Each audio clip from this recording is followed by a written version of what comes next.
I have no friends, madam. Your relatives? I have no longer any relatives. I pity you, then, Mr. Fogg, for solitude is a sad thing, with no heart to which to confide your griefs.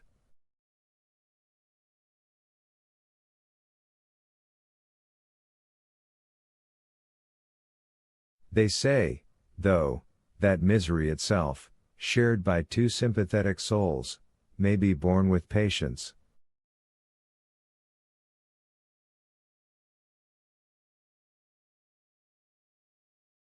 They say so, madam. Mr. Fogg, said Ada, rising and seizing his hand, do you wish at once a kinswoman and friend?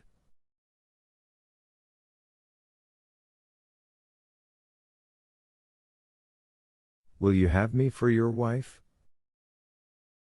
Mr. Fogg, at this, rose in his turn.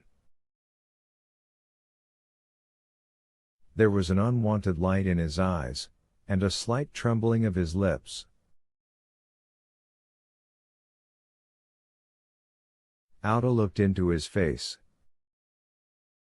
The sincerity, rectitude, firmness, and sweetness of this soft glance of a noble woman, who could dare all to save him to whom she owed all, at first astonished, then penetrated him.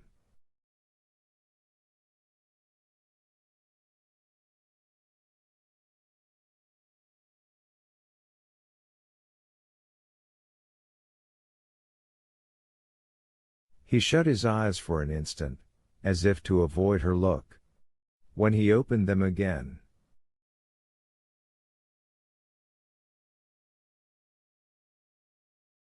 I love you, he said, simply. Yes, by all that is holiest, I love you, and I am entirely yours.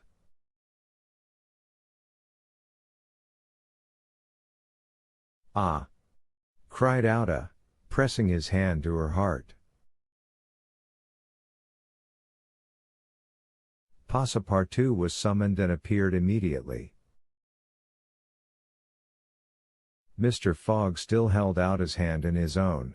Passepartout understood, and his big, round face became as radiant as the tropical sun at its zenith.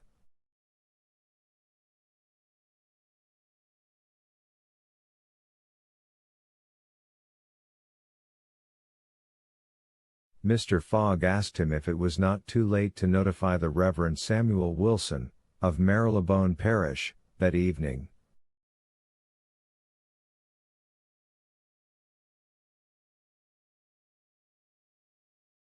Passepartout smiled his most genial smile, and said,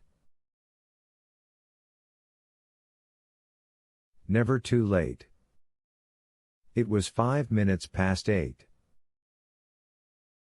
Will it be for tomorrow, Monday?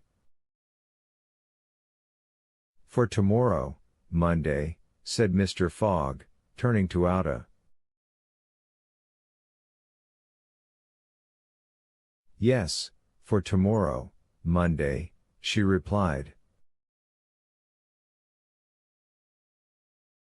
Passepartout hurried off as fast as his legs could carry him.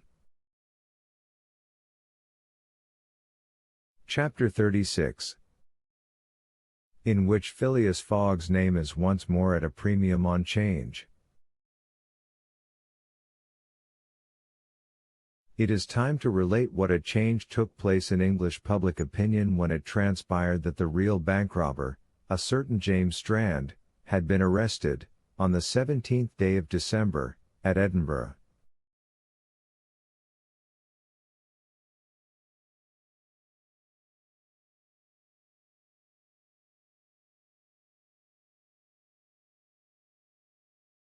Three days before, Phileas Fogg had been a criminal, who was being desperately followed up by the police.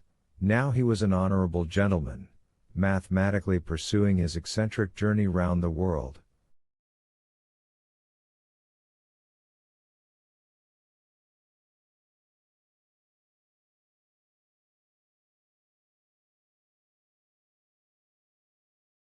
The papers resumed their discussion about the wager. All those who had laid bets, for or against him, revived their interest, as if by magic. The Phileas Fogg bonds again became negotiable, and many new wagers were made.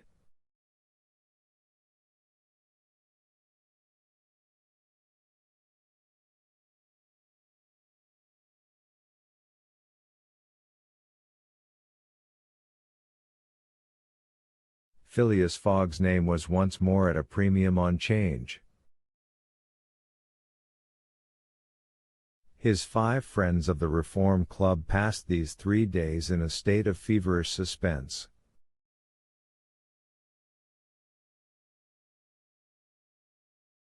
Would Phileas Fogg, whom they had forgotten, reappear before their eyes?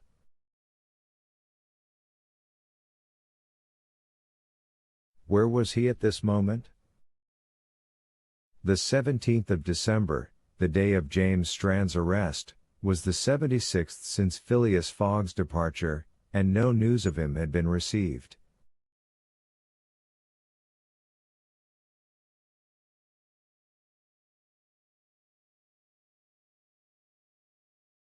Was he dead?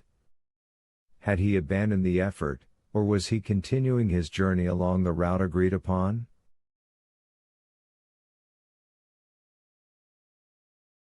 And would he appear on Saturday, the 21st of December, at 9:15 in the evening, on the threshold of the Reform Club saloon?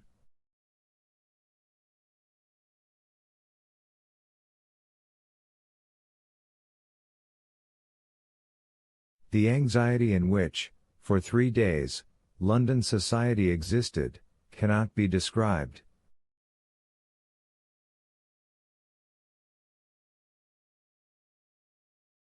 Telegrams were sent to America and Asia for news of Phileas Fogg. Messengers were dispatched to the house in Savile Row morning and evening. No news.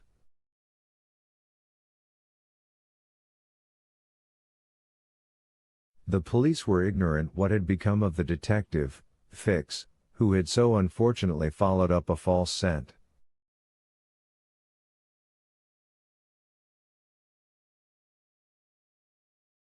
Bets increased, nevertheless, in number and value.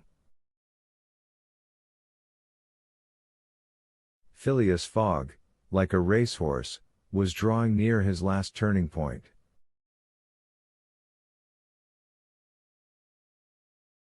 The bonds were quoted, no longer at 100 below par, but at 20, at 10, and at 5, and paralytic old Lord Albemarle bet even in his favor.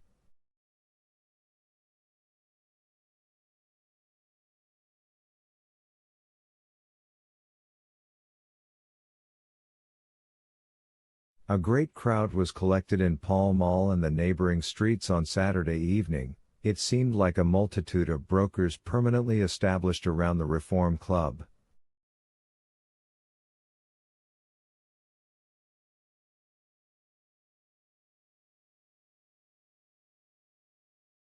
Circulation was impeded, and everywhere disputes, discussions, and financial transactions were going on.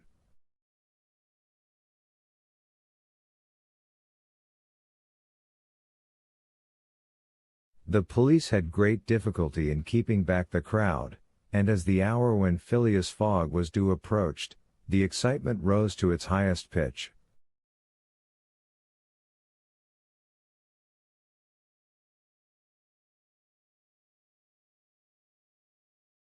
The 5 antagonists of Phileas Fogg had met in the great saloon of the club.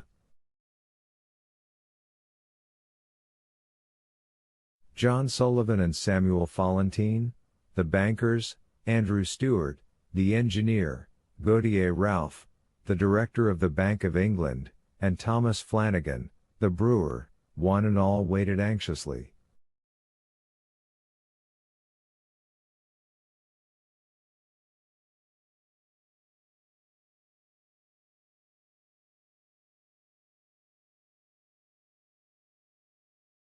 When the clock indicated 20 minutes past 8, Andrew Stewart got up, saying,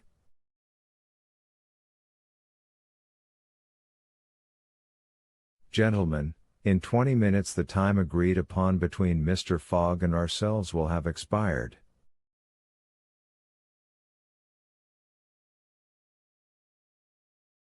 "What time did the last train arrive from Liverpool?" asked Thomas Flanagan.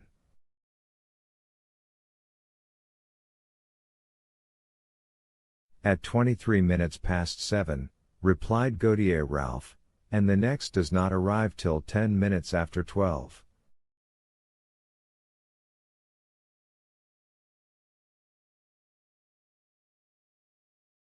"Well, gentlemen," resumed Andrew Stuart, "if Phileas Fogg had come in the 7:23 train, he would have got here by this time."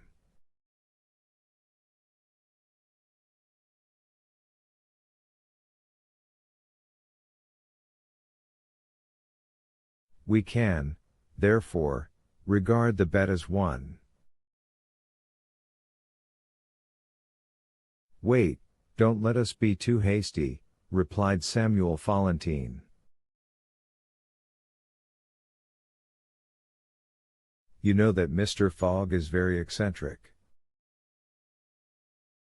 His punctuality is well known, he never arrives too soon, or too late, and I should not be surprised if he appeared before us at the last minute."